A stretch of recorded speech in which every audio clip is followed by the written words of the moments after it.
16 महीने की जेल हुई थी और इनका कहना है कि इनको जेल में जहर भी दिया। आज हम एक ऐसे युवा नेता की कहानी सुनाने जा रहे हैं जो उत्तर प्रदेश के सहारनपुर जिले से निकलकर दिल्ली के संसद भवन तक जाने का सफर पूरा किया। यहाँ हम बात कर रहे हैं भीम आर्मी चीफ चंद्रशेखर आजाद, जो फिलहाल में नगीना से सांसद हैं।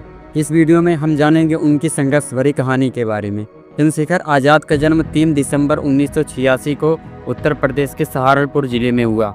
इनके पिता गोवर्धन दास एक सरकारी स्कूल में अध्यापक है और उनकी माता का नाम कमलेश देवी है और इनकी पत्नी का नाम वंदना आजाद है। बचपन से ही चंद्रशेखर आजाद पढ़ाई में तेज थे और गलत चीज़ों के खिलाफ बोलने से कभी नहीं डरते थे। इन्होंने बचपन से ही तय किया है कि समाज के लिए कुछ बड़ा करना है। इन्होंने मेरठ से BA और LLB की है। कॉलेज के समय में उन्हें जातीय भेदभाव का सामना करना पड़ा, लेकिन चुप रहने के बजाय उन्होंने आवाज़ उठाना शुरू किया। डॉक्टर भीमराव अंबेडकर और कांशीराम जी की विचारधारा ने उन्हें बहुत मजबूत किया है।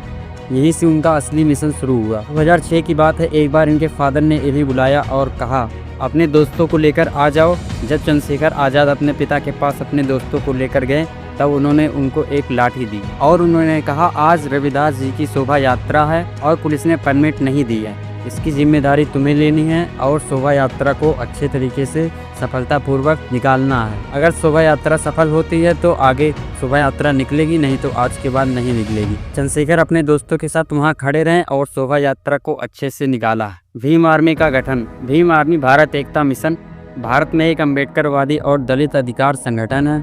इसकी स्थापना मनजीत सिंह नौटियाल और चंद्रशेखर आजाद ने मिलकर 2015 में की थी। यह संगठन पश्चिमी उत्तर प्रदेश के सहारनपुर, मेरठ, शामली और मुजफ्फरनगर जिले में दलित और बहुजनों के लिए 350 से अधिक स्कूल चलाते हैं। संगठन का नाम BR अम्बेडकर के नाम पर रखा गया है। देश के अंदर दलितों की आवाज़ बनकर काम करते हैं। आइए जानते हैं चंद्रशेखर आजाद को रावण क्यों कहा जाने लगा। इसकी कहानी भी काफ़ी दिलचस्प है। जब चंद्रशेखर आजाद ने जातिवाद और भेदभाव के खिलाफ आवाज़ बुलंद किया तो विरोधियों ने उन्हें रावण कह के बदनाम करने की कोशिश की, लेकिन चंद्रशेखर ने इस नाम को अपना पहचान बना लिया।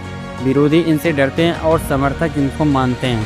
चंद्रशेखर ने कहा, अगर रावण होना, अन्याय के खिलाफ लड़ना है तो मैं गर्व से रावण हूँ। सहारनपुर हिंसा। 2017 में सहारनपुर हिंसा हुई। इस घटना के बाद चंद्रशेखर आजाद को प्रशासन ने गिरफ्तार कर लिया, लेकिन जेल जाने के बाद उनकी लोकप्रियता और बढ़ गई। लोगों ने उनको दलित की आवाज़ कहना शुरू कर दिया। रिहाई के बाद वे राज्य स्तर पर चर्चा में आ गए और उनकी गूंज हर तरफ सुनाई देने लगी। 16 महीने की जेल हुई थी और इनका कहना है कि इनको जेल में जहर भी दिया गया था।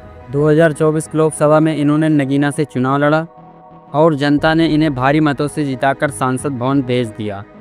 सांसद भवन में ये सांसद की शपथ लेते हुए दान की प्रति उठाकर अंबेडकर को याद किया। आज वे संसद में दलित, पिछड़े और वंचित वर्ग के लोगों के लिए बड़ी आवाज़ बनकर खड़े हैं। चंद्रशेखर आजाद का सफ़र आसान नहीं रहा। उनको कई बार जेल जाना पड़ा और एक बार तो इनको गोली भी लगी और इनके खिलाफ कई केस दर्ज हुए। विरोधियों ने उनको उग्र कहा और इनके समर्थकों ने इन्हें एक बहादुर नेता माना है। खुद चंद्रशेखर कहते हैं, मैं संविधान के रास्ते पे चलूंगा और डॉक्टर भीमराव अंबेडकर के सपनों को पूरा करूंगा।